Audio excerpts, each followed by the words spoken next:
rehefa zay mahasoa lalàna ny azo amboariny saka zay mahasoa ny vahoaka na 5e mandat zany nabi dia rehefa avy eo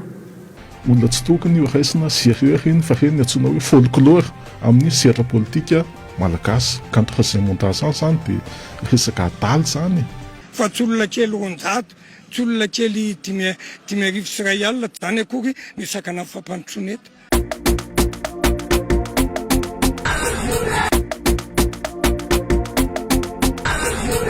ino mananao aloha aloha azava tompoka fa naivora olodinina hitanareo mitambatsotra tseratsera misy manaratsy eo mitapitapy Bah oui.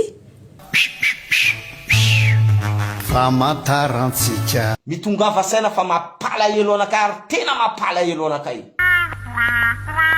Tetsy sy teroa